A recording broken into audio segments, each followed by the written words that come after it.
Welcome to Pete and Hannah's Watchlist. I'm your host, Pete Mitchell. I'm here with my great co-host, Hannah. Hello, people. Hannah. We're here today That's for me, yeah. movie news. You could say yes, Pete. Oh, yes. Yeah. Yes, sir. No, you could say, hey, Pete, how are you? Yeah, okay. You just nothing. Oh, Just nothing. yeah, no. Every time. It's almost like I'm processing where I am at the moment. Hannah, we're here today for movie news. Ah. But before we begin, let us tell the viewers and the listeners what they should do. Could you pretty please leave a like and subscribe to our channel? Subscribe. Leave a comment down below your feedback on the show. Thoughts, questions, comments, queries, all that jazz. Welcome to our comments below. All that jazz. Hit the notification button and you'll get great content like this one, including What's Next, the show where we help you figure out what to watch next. We reviewed some school holiday movies, Bad Guys 2, Gabby's Dollhouse, and A Big Bold Beautiful Journey. And then AFI Top 100 10-Year Revisited, we reviewed Vertigo. Wow. Today is movie news. Tomorrow it is championship holder for movie year 1971, where we give our favourite movies of 1971. But before we go to Hannah's movie news, let us go to clickbait. And Hannah, it is your turn. Hoo-ha, yes. What is the clickbait for clickbait? I got this idea. We're getting... Well, it's arrived over in the States, but we're getting Him, which is the new horror movie footballer thing. Yep. It's not directed by Jordan Peele. No, it's not. But it's produced by him. Sure. And the marketing probably heavily leans to the fact that it's definitely produced by him. Yeah. And I just thought about different movies that, the producing credits take up more than like a director or an actor. Sure. And I'm thinking, why is that? A lot of the time, producing is a gambling anyway, because you pick some winners, you pick some losers. Yeah. And especially with directors, like some people will have completely think, oh yeah, no, this is Peter Jackson's involved. No, he's not. It's just like it's Lord of the Rings. He obviously put his name to producing it, of course. Yep. Or like James Cameron, it's a Terminator movie. His name's there. He's not directing it again. Yeah. Steven Spielberg, of course. Done He will just movies. He slaps it everywhere. You'll see it again and again. Steven Spielberg presents. And then one of the probably biggest ones that people did not realize this, Tim Burton, Nightmare Before Christmas is presented is yes. He produced Nightmare Before Christmas. Yes. He never directed it. No, he directed Coraline though. No, he didn't. He didn't direct Coraline. It's from the director of A Nightmare Before Christmas. A Nightmare Before Christmas. Wow. He produced. There you go. The only one. Yes, I that's people get confused when they think of Coraline. What did he direct? Corpse Bride. Corpse Bride. My favorite. I yeah. get mixed up between Corpse Bride and Coraline. What did I do that for? Yeah, Corpse Bride. Yeah. Corpse Bride, which is actually my favorite of the stop motion. Yeah, but no, they continue this trend because people will just see, oh, I know that name, and then they'll watch the movie and go, huh, that's not like the other work. It's another version of IP, isn't it? Yeah, but also even with like Disney do it a lot, where it's like from the producers of their last two movies. Well, I say we bring the voiceover back, Yeah, I just from the producer. I feel like the producer Academy Award nominee. The putting your bets on the producer is Academy not Award really winner. Like I don't think a producer credit is strong enough. I know, like people like movies, and if they go, oh yeah, that movie's good, and then I'll go, that person made that movie. Oh man, I'll give that a go. That's why people like IP because it's a known quantity. Yeah, when you're like spending two names. $20 a movie ticket and concessions and parking. You want to have some faith that the movie's going to be good. I will say when we've done the AFI Top 100 list, we've been going through the list and we'll see a producer's name pop up multiple times. Yes. And they've made probably some of the best movies. They bet on the right horse, so to speak. But I don't know. It's getting to a point where people will see a producer credit, think it's the director, and get confused. And we don't need that. Sometimes you just got confused. No, you know what? You're like, I don't mind. If it brings people to movies, we should do whatever it takes to bring people to movies. Lie if to it's them? 4 times, yep. We want people to go to movies. Just like, please come. Yeah. Sure, I'm the same person that brought you. Yeah. Yeah, that movie. Remember? It's a shell game, boo. No, shell I game. think I'm telling you. Let's not rest our laurels on, new talent. Let's just. let's lie. But yeah. But Go say. what movie does have this director of Phantom Thread, Licorice Pizza, is One Battle After Another. One better, Paul Thomas Anderson. Speaking of that, let's go to my favorite segment, Hannah and Movie News.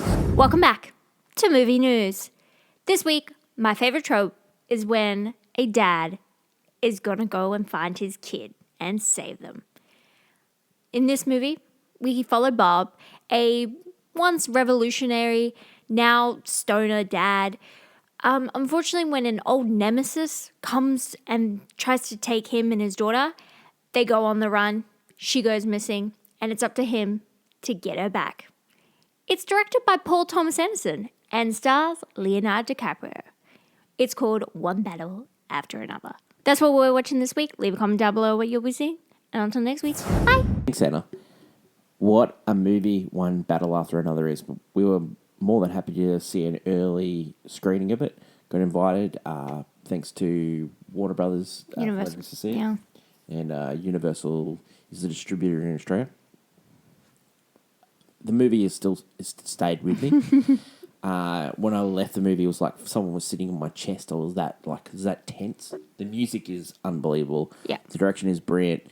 Benicio del Toro and Leonardo DiCaprio. I need a buddy cop movie with those two. They were just so cute. great together. It was a cute dynamic these two had. It was pretty. I really love pretty Regina great. Hall. I'm glad she's getting her chances in these great movies. And it's just a fantastic film. If you get a chance to see it on a really big screen with great sound as well, because it is a feast for the eyes. That is One Battle After Another, and that's what we'll be reviewing next week, along with Strangers 2.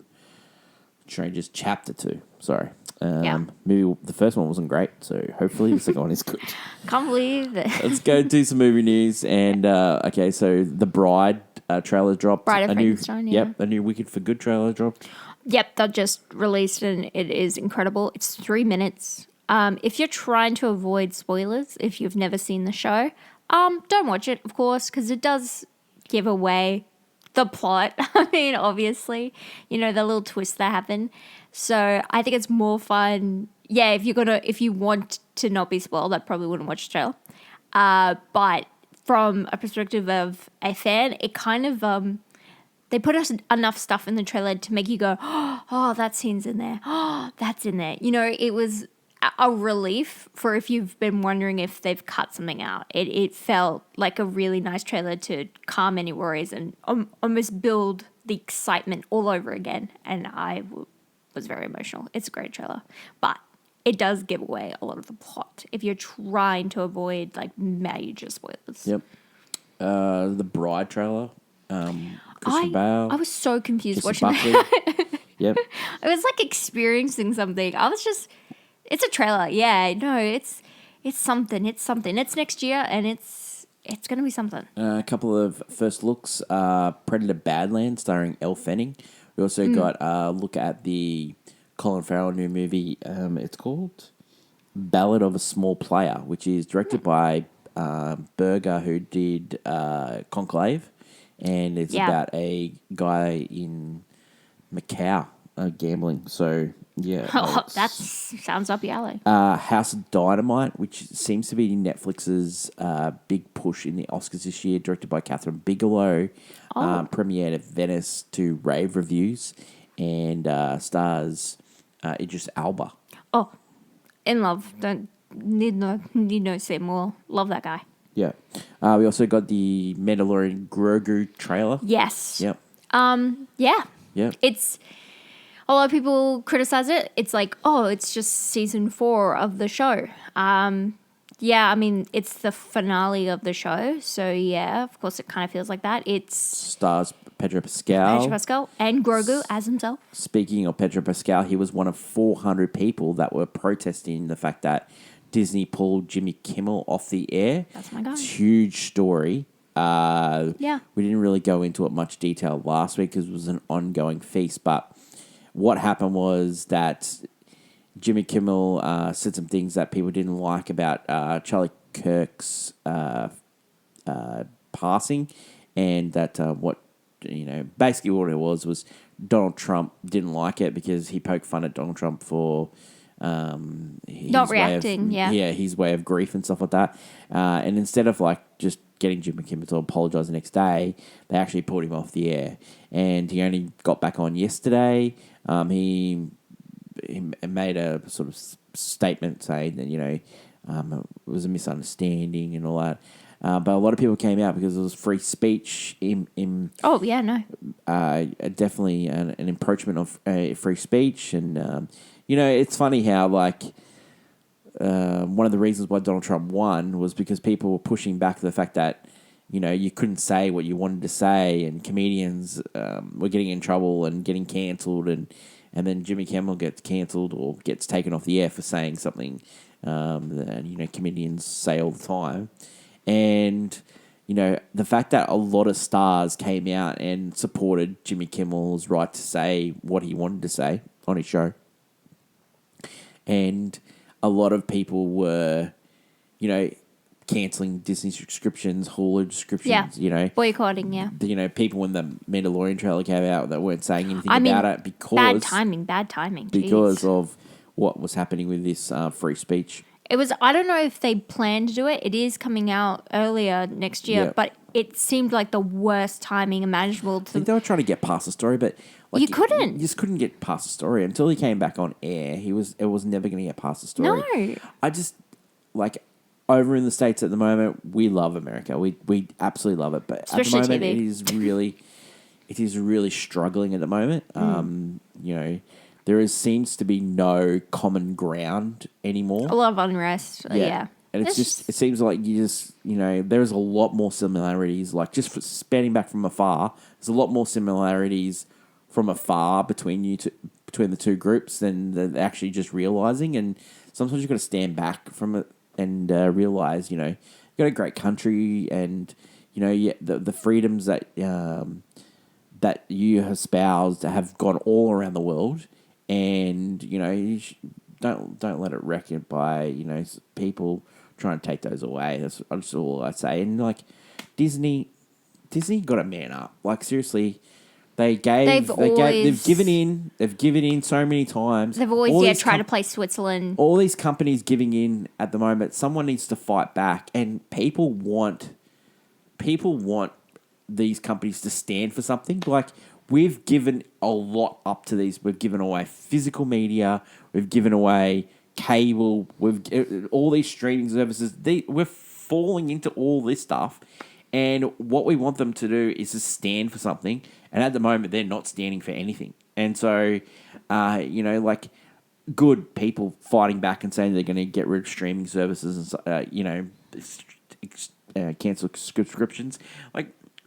One of the points that I wanted to bring up was going to be on my hot take next week. But the big companies have made themselves a problem again by doing all these different subscriptions. People are starting to pirate stuff again. Now, when the subscriptions were small for Spotify and Apple, people weren't pirating music anymore. Now it's $20 for Spotify, $22 for Spotify Premium. However, they did just gave people who don't pay for it free skips, so they can skip all the time now. Yeah, that was their that was kind of their hey, you can skip now anytime you want. Yeah, but then why do you pay for a premium if you can skip? Yeah, you pay for premium, and you still get ads. It just makes no sense. It makes no sense whatsoever. I have to have premium for my work, and when you listen to podcasts, listen to podcasts, you still get ads. It just makes no sense. And there's Spotify ads too. It's crazy. It's crazy because a lot of the podcasters also have ads in their own Which is, I have podcast. No problem with that because that's how they make money. Yeah. But Spotify shouldn't be flicking in ads whenever they feel like it. No, you're paying for premium. You're paying for it. But then you've got these so many different subscriptions. And then you've got Warner Brothers looking like they're going to sell to the highest bidder, either Paramount or Netflix. If they sell to Netflix, we're going to get less movies at the cinema. We're going to get less physical media. these companies need to be checked, and someone needs to check them. And if it's people saying, okay, we're going to get rid of this subscription and we're going to get rid of this, good, because they need to be checked, because at the moment they're just laws unto themselves, and it is, I'm really starting to get sick of it. We pay a lot of subscriptions to watch a lot of shows. We don't mind, but it'll get to a point where you go, well, what's worth it? Let's just pirate. It's.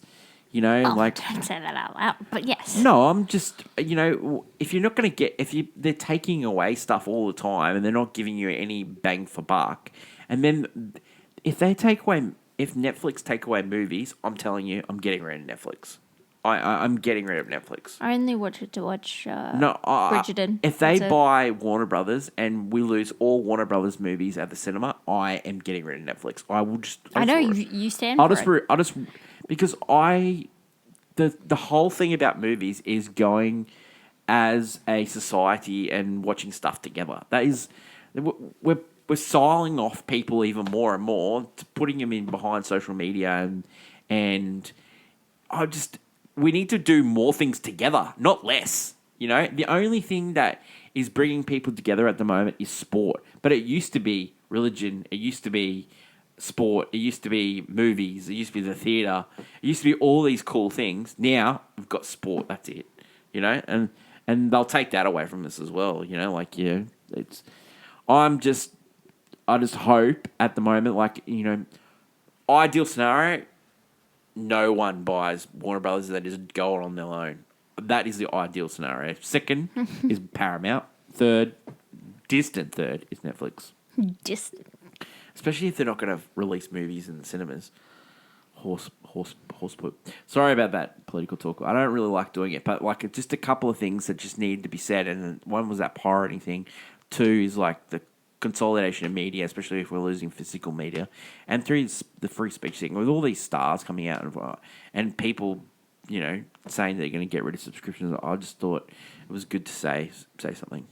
That is it for today's show. Tomorrow we're going to do Championship Belt Hollow movie year 1971. Really looking forward to that. Next week, great week on the channel. One battle after another. Strangers Chapter 2. Then we're going to do Schindler's List for the AFI Top 100 10-year visited. Then we're going to be previewing Smashing Machine. Also, Him will be getting in Australian cinemas, I'm pretty sure. Yep. And then we'll be doing our Watch or Miss for the month of September. So it's a great week on the channel next week. Yep. That is my lovely co-host, Hannah. Long live cinema. And until we meet again, it's bye for now. Bye.